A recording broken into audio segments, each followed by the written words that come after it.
Hello guys, good morning, welcome back to my channel happy with Italy. আজকে এসে গেছি নতুন একটা ব্লগ নিয়ে। তো ব্লগ শুরু করার আগে দেখতে পাচ্ছ আমার বোন হয়ে গেছে অসুস্থ। ওর একটু শরীরটা খারাপ ছিল, যার জন্য ওকে একটু ডাক্তারের কাছে নিয়ে যাচ্ছিলাম। তো তার আগে আমি রেডি হয়ে গেছিলাম, আমি এক জায়গায় ঘুরতে যাবো, মানে ব্লগের জন্যই যাচ্ছিলাম। একটু ঘুরতে যেতাম, ভিডিওও হয়ে যেত, অনেকদিন ভিডিও আপলোড হয় না। তো তার মধ্যে অসুস্থ হয়ে গেল, ওকে নিয়ে এখন যাবো হসপিটালে। ওকে ওখান থেকে ডাক্তার দেখিয়ে তারপরে আমি যাব একটু ঘুরতে। তো চলো ওকে নিয়ে আগে হসপিটালে যাওয়া যাক। তো এখানে ওকে না হসপিটালে গেলাম, বাইরে দাঁড়িয়েছিলাম। তারপরে দেখানোর পরে একদম ঠিকঠাক ছিল। তারপরে আমি চলে গেলাম নৈহাটি, দিয়ার সাথে দেখা করলাম। তারপরে আমি আর দিয়া কী করবো সেটাই তোমাদের সাথে শেয়ার করব। তো দেখতে থাকো ভিডিওটা পুরোটা।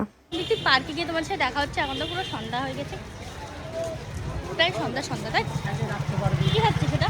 পকোড়া আমাকে দিচ্ছে না। হ্যাঁ খাবে না। তো ওই দোকান থেকে খাবো। কই সামনে একটা দোকান আছে, ইয়েটা মায়ের কাছে নহেটে, ওই মায়ের পাল্টে বাজছে। ঠিক আছে তো চলো, তারপর ফুচকা খাবো। আমরা ফুচকা টুচকা খেয়ে এখন যাচ্ছি পার্কের দিকে। জানি না পার্কে কখন পৌঁছাবো, সারা রাস্তা খেতে খেতে যাচ্ছি। যেখানে খাবারের দোকান দেখছি সেখানে দিয়ে হামলে পড়ছে। কোনটা? হ্যাঁ এখন পেস্ট্রি নেওয়া হবে, চলো। এই যে পেস্ট্রি, তো চলো দেখা যাক কি কি পেস্ট্রি খাবে খাওয়াতে। এক্সাইটেড এত যে পড়ে যাচ্ছে।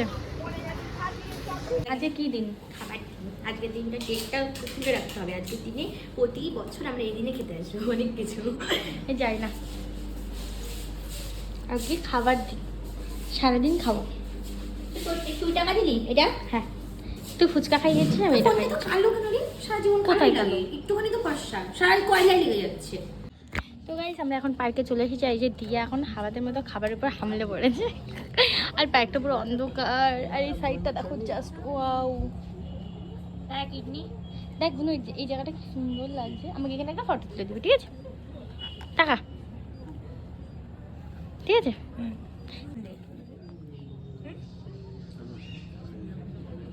দিয়া অন্ধকার, ওখানে মাছ আছে দেখা। কোথায়? আগে দেখেছি। গান বন্ধ করো, না যে পয়সা দেবে না, এমনিতেও পয়সা দেয় না। আইসক্রিম খাওয়া না, তুম বিন জিয়া যায় कैसे। চল না ওটা পার করি। যাবি? দেখো জাস্ট ভিউটা দেখো পেছনে, তোমাদের পেছনের ভিউটা দেখাই।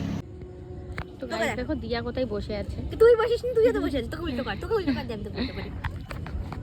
দেখো আমরা কোথায় দাঁড়া, হচ্ছে না। এটা কিডনি কোথায় বসে আছি দেখো। আমরা এদিকে দেখো, লোকে কি করছে দেখাবো না? হ্যাঁ ওই যে ওরা জোরাজুরি করছে। আর এই হ্যাঁ আমাকে দেখাও। ওই দাঁড়, এই এটা হাওয়া দিলে ভালো লাগবে। আমরা এখন এখানে বসার জায়গা পেয়েছি অবশেষে। বস, চকলেট খাবে বলে গাইস দেখো চকলেট খাবে। চক রোদ্দুরে ভালো লাগছে। রোদ্দুর বলছে মজা যাচ্ছি। আমার জামাটাকে দেখো কোথায় রাখলো। ওকে যাবে না, হনুমানটাকে দেখা। ও যাবে, একটা হনুমান, পান্ডা মেন্টাল পান্ডা গাছে উঠে আছে। পান্ডা। লালু মনু অনেকক্ষণ ধরে রিক্সা খুঁজছিল কিন্তু পাচ্ছিলাম না, তাই ওর মনটা খারাপ হয়ে গেছিল। কিন্তু এখন পেয়েছে, মনটা ভালো লেগেছে, তাই তো? এই বড় মার মন্দিরে যাবি না?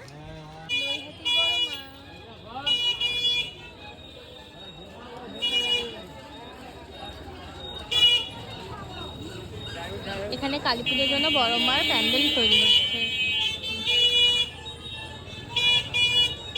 এখানে বড় মা উপরে রাখে না? বড় মাকে কোথায় রাখে? তো গাইস ঘুরে টুরে স্টেশনে চলে এসলাম। স্টেশন থেকে আমি দেখলাম কি সুন্দর সুন্দর ফুল। তো তার বোনের জন্য একটা ফুল নিলাম, আর ও আমাকে না জানিয়ে একটা ফুল নিয়েছিল। এই ফুল আনার চক্কর আমরা ট্রেনটাই পেতাম না। তারপর জন্য একটা চকলেটও নিয়েছিলাম, যেটা দেখে অবাক হয়ে গেছিলো। কারণ ওর ধারণা নাকি চকলেট দিলে নাকি সম্পর্কটা ভালো থাকে না। যেটা ওর ধারণা যে কারোর থেকে চকলেট নিতে নেই, চকলেট দিলে সম্পর্কটা ভালো থাকে না। যার জন্য ও বলছে আমি চকলেট নেবো না, কেন চকলেট এনেছিস?